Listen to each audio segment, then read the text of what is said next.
The first thing I guess is, what is diabetes? And it's a condition where your blood sugar is too high, and blood sugar is the main source of energy for your body. There's only four sources of energy for us. We've got carbohydrates, which are either complex or simple sugars, proteins, fats, and alcohols. And those are the only four sources. And we need at least the first three sources in differential amounts for different functions that we have.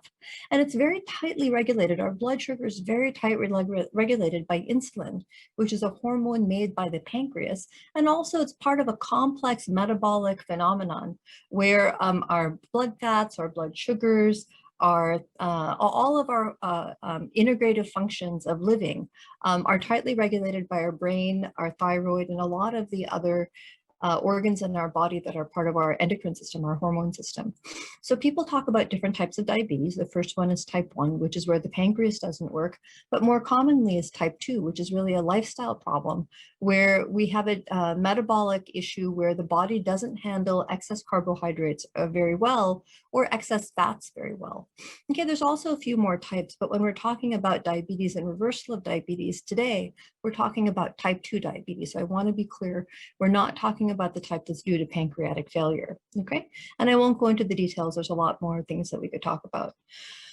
But here are some of the important things for diabetes in South Asians. In general, diabetes in South Asians probably develops about 5 or 10 years earlier. It's diagnosed usually 3 to 5 years earlier.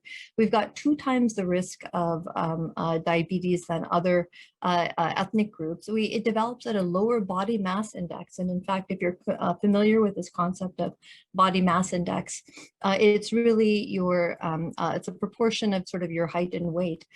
Asians develop diabetes about 1.5 units less than other people. So if a normal body mass index, which is height in meters squared over kilograms, develops say at say you're considered overweight at a BMI of 25.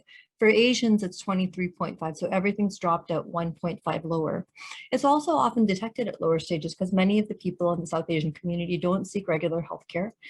We have different levels of pancreatic insulin function and detection and metabolism than the Europeans do, and we often have worse outcomes and complications.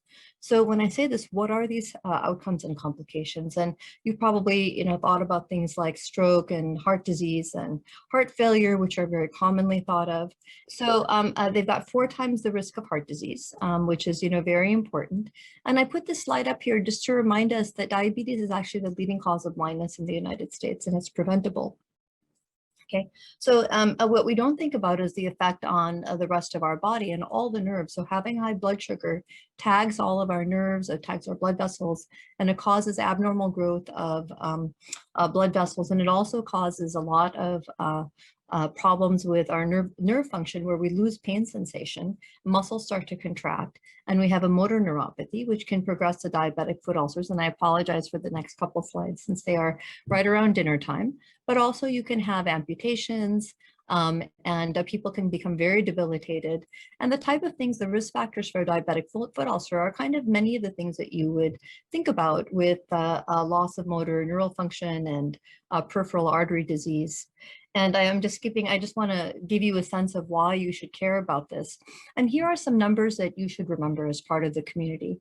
That hemoglobin A1C, which is a 3-month look at your blood sugar, is considered normal at about 5 or even less than that. You're pre-diabetic at 5.7 to 6, and you're considered diabetic at 6.5 or more. This is a 3-month look at the average percentage of hemoglobin, which is a blood protein that is stuck with a lot of glucose. Okay, so it's a 3-month look because your blood, usually your red blood cells last for about 3 months in the body before they're recirculated and metabolized. And so these are just some general numbers. And you might have heard of a fasting blood sugar. So it's normal when it's like 100 or less, and it's pre-diabetic when it's 100 to 125. And this is in the morning when you get up without eating anything.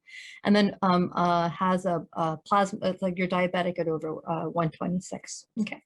And so I'm going to really kind of go to this slide instead, which really shows that The masala study, which has been ongoing now for a couple of years, showed that the incidence of type 2 diabetes in South Asians is about 23%, and it's higher than Caucasians, Chinese Americans, Latino, and Blacks, okay? And this is in the United States. And it's very serious. So it's really affecting almost a quarter of us. And both of my parents have diabetes. So this is a topic that hits very close to home. And this is kind of another way of looking at the relative risk of diabetes using people who are non-Hispanic white as a control group. Our risk is 2 to 3 times higher, as you can see, okay? But, you know, there's 2 different ways that we can really affect our development of diabetes. And the first one is through exercise and of building muscle and burning calories. And the second one is through diet. Okay, so diet and lifestyle are the 2 ways that we can modify all of these risks. And I know everyone always says, oh, eat healthier and exercise more. And that's very easy to say, but what do we mean by that? So Indians in general have a what's called relative sarcopenia, which means not a lot of muscle mass. And so for the same body weight, we would have a less muscle than at the same age than someone who is Hispanic or African American or Latin. Okay, and so this really leads to a problem because muscle burns fat or burns sugar independently without the need for insulin. So the more muscle you have, the lower your blood sugar is going to be overall. Okay, and even walking, doing any kind of whole body exercise is going to be helpful. And, you know, when people talk about diabetes and an American doctor or someone who's not aware of what an Asian diet's like talks about an unhealthy American diet, they're thinking about pizza and burgers and chips and stuff. And, you know, the problem is that the unhealthy Indian diet is often our favorite snacks and our favorite foods. I mean, I love dosa. I love my, you know, my white rice, and I love my chapatis and my puris and all of my fried food. And I'm not a big sweet person, but gosh knows, you know, most people love their jalebis and gulab jamun and all of these other things that are really, really not good from a diabetic standpoint because they either have a lot of free sugars or very simple sugars. And the simple sugars are easily broken down to glucose, which is what causes your blood sugar to spike. So the more complex the carbohydrate that you eat, the longer it takes to break down, the longer it takes to become a simple sugar. And you don't have the spike of the blood sugar as it's absorbed into your body, which causes a lot of insulin release, which then eventually leads to some insulin resistance, okay?